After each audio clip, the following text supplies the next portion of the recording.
You'll know that Eskom has implemented stage 2 load shedding this week, and we're hearing that just over 45% of the utility's generation capacity has not been in service for the past week. Is Eskom in more trouble than we think? Energy analyst, MD at EE Business Intelligence, Chris Yelland is with me on Thursday lunchtime. Chris, good afternoon to you. Almost half of our capacity is down. Put that in perspective for us. Yeah, look, South Africa has about 45,000 megawatts of generation capacity, but as you've indicated, 45% of this is not available for service for a number of different reasons. The first being that at this time in summer, Eskom uses the opportunity of low electricity demand to do a lot more maintenance than it does in the winter months. So this is what we call planned outages. And then we have so-called unplanned outages, which are breakdowns of plant that were not expected.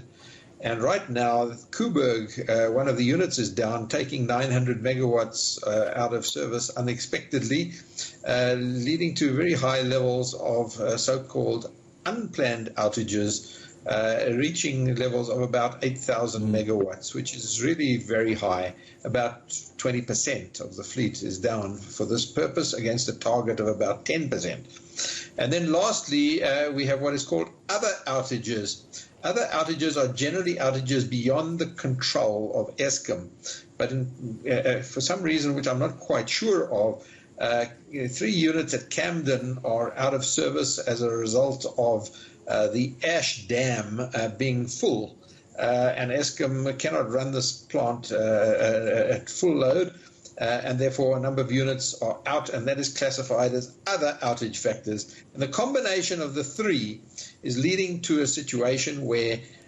supply is inadequate to meet demand, even though demand is very low at this time of the year. And it's rising now as the country wakes up after the Christmas shutdown. So I think we can expect problems ahead. So let me ask you that question then. I keep coming back to the 45%. Has Eskom then reached some sort of breaking point? Have we been at 45% before? And surely we're looking at a scenario now beyond level 2. Well, we have been at these levels before. We were at level 6 a year ago in December, also at a time when demand is somewhat lower than normal, and we even had load shedding during the between Christmas and New Year, which is a very low demand period. But the plant is getting older every year, and the availability of the plant is getting worse every year. And this is monitored by the so-called energy availability factor, which for this calendar year is lower than it was last year, and last year was lower than the previous year. And this is a trend as the equipment gets older, and that can only be reversed by new plant coming on stream with a high availability factor that sort of turns this average around. Are you confident that Eskom's got a grip on this? I think they know what the problem is, but the solutions in many instances are outside of Eskom's hands, because new generation capacity is controlled by the Department of Mineral Resources and Energy.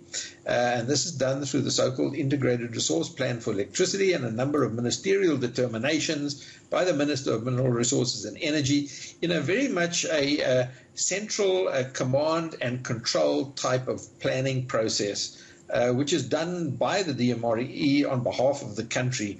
Problem is that they're very slow, painfully slow, and they lack the kind of nimbleness that is needed by customers in the new world that we find ourselves, where you really need to be flexible and nimble and able to build new generation quickly and not a bureaucratic and slow process.